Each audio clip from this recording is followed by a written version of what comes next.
maximum medical improvement, MMI. The point at which the condition of an injured person is stabilized, no further recovery or improvement is expected, even with additional medical intervention. Permanency. A condition is permanent if it is believed that the condition will not change or progress. You need to know the definition of MMI. You need to know that. What's the definition of MMI? They're basically not going to get any better. But how do you know that? How are you going to know that? You have to go through the three phases. Here's how. Here's the definition. In other words, you gotta. If you're talking in front of a jury, well, doctor, how do you know that was MMI? Your opinion going to do it? No. How do you know MMI? MMI is based on the three phases of healing. How important is this thing called the three phases of healing? It's everything you do. It's the therapeutic protocol, it's the response to treatment, it's permanency, it's everything you do. You think you better know it? You better know it. So, it's based on, and here's how it works. Remember basically the three phases of healing was the inflammation, repair, remodel. The inflammation essentially is the first 72 hours. The repair phase was about 6 weeks to 12 weeks in length when collagen formation and all that stuff. And then the remodel phase was 12 weeks to 12 months. Okay? Now that's how your body physiology heals. Okay? Whether you like it or not. It doesn't matter if you see me as a chiropractor or you see any other doctor. That's how you're going to heal. Period. Depending on the doctor you see is depending on the therapeutic response you get. Whatever treatment you get, whether it's medication, acupuncture, chiropractic, that just depends on the provider. But how you're going to heal with whatever doctor you go to. Okay? So having said that, MMI is based on, and permanency is based on the three phases of healing. That's what it's based on. So when you say MMI, it's the point at which the condition of an injured person is stabilized. No further recovery or improvement is expected. So here is the classic definition. It's based on the three phases of healing. So when there's no further improvement expected outside of the three phases of healing. Okay?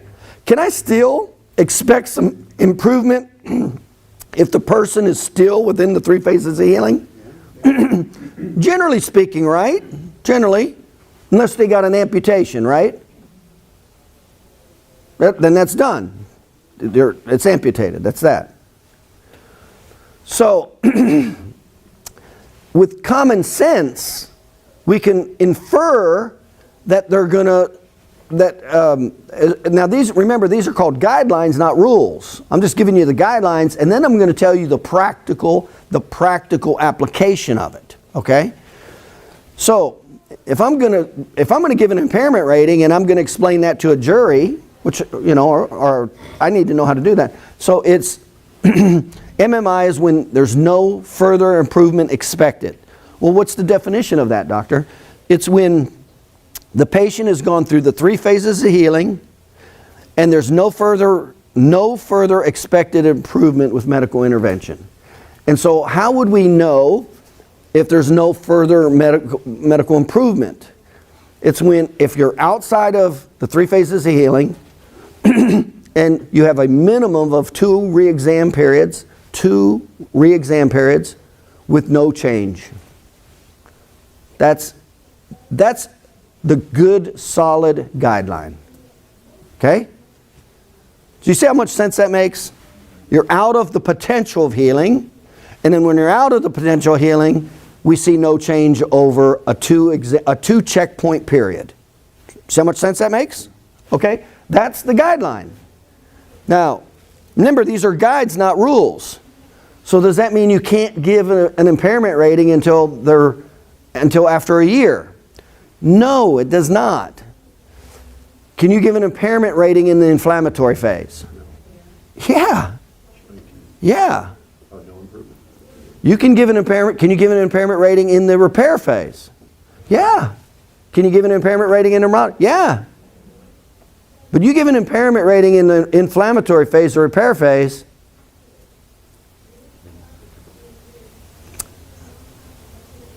that's with typical injuries, not amputations, right?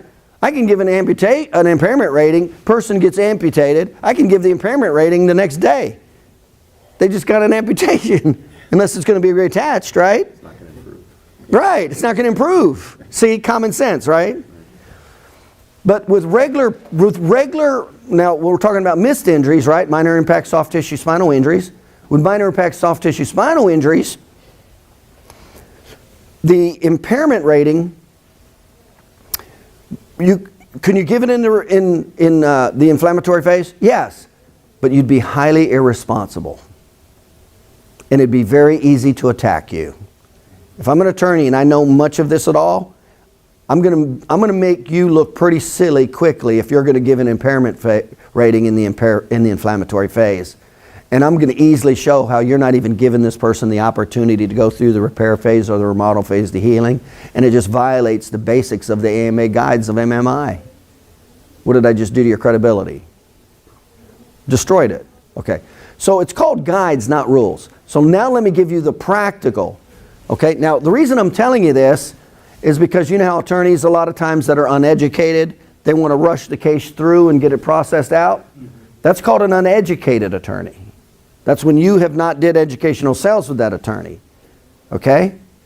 So does that mean you can't give an impairment rating or don't want to give an impairment rating until after 12 months from the injury? No.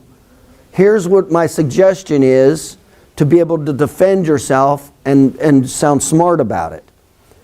At least let the injury be in the remodel phase. At least. Do you see how it would be stupid to give an impairment rating in the repair phase? The person's still healing. There's still collagen synthesis. That would be stupid. Now, guess who needs to educate their attorney on the 3 phases of healing? You do. And by the way, guess what that's going to do to help stop him from ripping the patient out from under you and settling the case? It's going to stop that crap.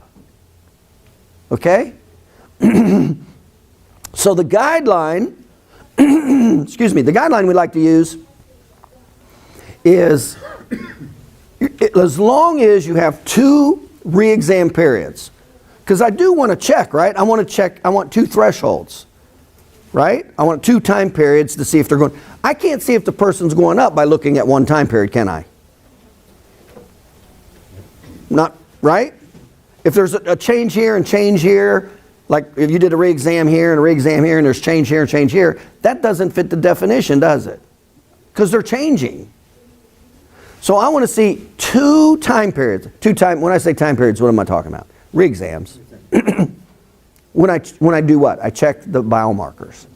I quantify the biomarkers, right? So when I have 2 time periods where when I quantify the biomarkers, I don't see any change. Does that make sense? But where? At least in the remodel phase. Okay? Can you see how that would make a lot more sense? There's no more collagen synthesis. Now you're just working on elasticity and strength, right? So if I'm just working on elasticity and strength, and I'm in the remodel phase, and I have 2 time periods, 2 re-exams, where I don't see any change, that is the earliest at which I would call an injury MMI, and feel totally good and comfortable about telling you, the juror, how I came to that conclusion. If you were the jury and I just explained that to you, how much sense would that make?